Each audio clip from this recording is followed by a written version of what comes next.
Gauri Suryavanshi S मराठीमध्ये आपलं स्वागत। वळूया आजच्या बातमीकडे। दिंडोरी शहरामध्ये आदिवासी बहुल भागातून तसेच दिंडोरीच्या पश्चिम भागातून अनेक महिला, मुली, वयोवृद्ध महिला येत असतात। शासकीय कामे तसेच इतर वैयक्तिक कामांसाठी दिंडोरीत रोज मोठी गर्दी होत असते। तसेच आरोग्याच्या सुविधा उपलब्ध करून घेण्यासाठी तर युवतींना महाविद्यालयीन शिक्षणासाठी रोजची ये-जा करावी लागते। महिलांना शासकीय कार्यालय, तहसील कार्यालय येथे महिलांची मोठी वर्दळ असते, परंतु महिलांसाठी स्वतंत्र स्वच्छतागृहेच नाही। दिंडोरीच्या बस स्टँडवर देखील महिलांचे स्वच्छतागृह असून नसल्यासारखे, तिथे ना सुरक्षितता आहे ना स्वच्छता।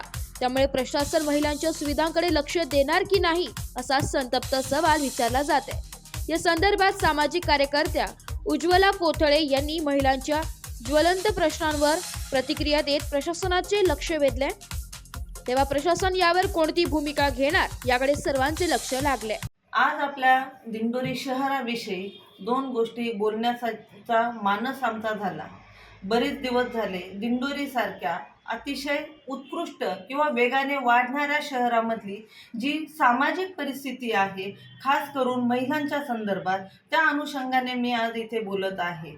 महिलांना इथे शौचालयाची उपलब्धता नाही। आपलं तहसील कार्यालय असेल, बस स्टँड असेल किंवा तुमचे पंचायत समिती असेल, या ठिकठिकाणी जर बघितलं तर महिलांना आजही कुठलीही शौचालयाची व्यवस्था झालेली दिसत नाही।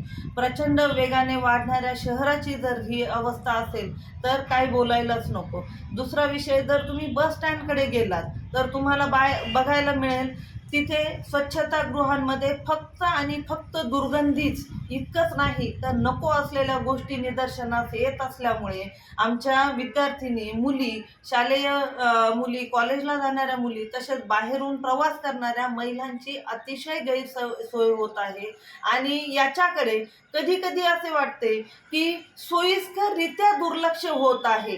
तर हे सोयीस्कररित्या दुर्लक्ष करणाऱ्यांना विनंती आहे, या गोष्टींची लवकरात लवकर तुम्ही त्याच्यावर काहीतरी कार्यवाही करावी। नंतर सगळ्यात अजूनही महत्त्वाचा विषय की रोड रोमियोंनी जो उच्छाद मांडलेला आहे, त्यामुळे मुलींचे शिक्षण बंद होण्याची वेळ आलेली आहे। याकडे देखील प्रशासनाने किंवा संबंधित अधिकाऱ्यांनी लक्ष द्यावे, ही कळकळीची विनंती।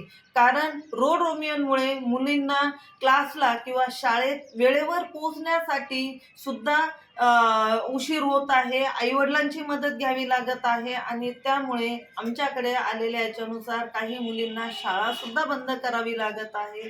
तर याची दक्षता घेण्यासाठी किंवा याच्यावर कार्यवाही सगळ्यांनी करावी, ही इथे नम्र विनंती। धन्यवाद। एस मराठी न्यूजसाठी कार्यकारी संपादक संदीप गुंजाळ, दिंडोरी। अशाच नवीन ताज्या घडामोडी जाणून घेण्यासाठी आमच्या एस मराठी न्यूज चॅनलला लाईक करा, शेअर करा, सबस्क्राईब करा आणि बेल आयकॉनला क्लिक करायला विसरू नका।